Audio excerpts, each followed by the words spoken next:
আসসালামু আলাইকুম আমার আপুরা ভাইয়ারা, কেমন আছেন সবাই? আশা করি সবাই সুস্থ আছেন, ভালো আছেন।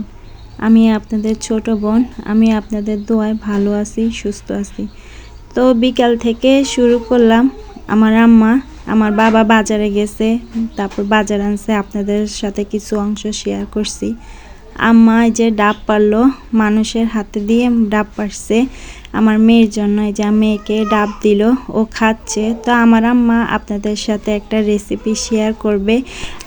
কাইটা রেডি করে নিতেছে, বুকের মাংস দিয়ে আজকে পিঠা বলেন যাই বলেন বানাবে। এই যে তেল দিয়ে দিল, 2 কাপ বেকিং পাউডার দিল, তারপরে ডিম 3টা দিছে, চিনি 2 কাপ দিছে। এগুলো দিয়ে ভালোভাবে মিক্সার করে নিতে হবে, যেন চিনির অংশ না থাকে, ডিমের অংশ যেন না থাকে। দুধ দিয়ে দিবে একটু কুমকুম করে, তারপরে এই যে দুধটা দিয়ে দিবে, তারপর দুধ দিয়ে আবার ভালোভাবে লাড়া দিতে হবে। তো এই যে ময়দা দিয়ে দিল আমার আম্মা, পরিমাণের মতন অল্প অল্প করে ময়দা দিল। এই যে দেখেন মুরগার মাংস, জিরা, লবণ, হলুদ, মরিচ, তারপরে রসুন বাটা, এগুলো দিয়ে মাখায় রাখছে আমার আম্মা।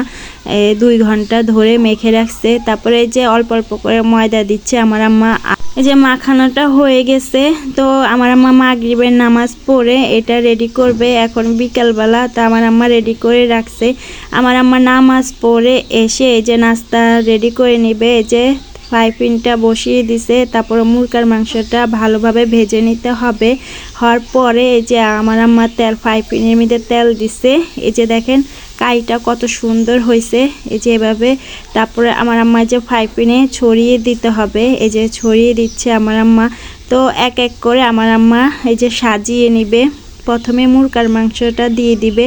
আসলে মুরব্বী মানুষ এত কিছু খেয়াল থাকে না, যতটুকু আমাদের জন্য করে অতটুকুই আলহামদুলিল্লাহ যথেষ্ট। তারপরে মুরগার মাংস দিল, এই যে ধনিয়া পাতা দিয়ে দিছে, তারপরে এই যে পেঁয়াজ, কাঁচামরিচ, টমেটো দিয়ে দিবে। আসল কথা হলো আমার মেয়ে আসে না, হোস্টেলে থেকে বেশিরভাগ আসে না। তো আমার মেয়ে যেহেতু আসছে, নানুর মন তো আর বুঝে না, যতটুকু পারে আমার আম্মা দেওয়ার চেষ্টা করে। তো আমার আম্মার জন্য সবাই দোয়া করবেন। আমার আম্মা একটু অসুস্থ, বলছি এগুলো করার দরকার নেই, তারপরে বলতেছে ও আসছে তো সামান্য কিছুই করি। তো আমরা সবাই নাস্তা খাইছি। তারপরে আমার মেয়ে বলছে না অনেক মজা হয়েছে। এতটুকু যে আমার মেয়ে বলছে ওর নানুর মনে অনেক শান্তি পেয়েছে, কষ্ট করছে, অনেক ভালো লাগছে। যাই হোক, এই যে দেখেন আমার ভাইয়ের মেয়ে, আমার মেয়ে কাপড় পরছে। আসলে বাপের বাড়িতে আসলে অনেক আনন্দ করি, ফুর্তি করি, আলহামদুলিল্লাহ এরকম যেন সারা জীবন থাকে।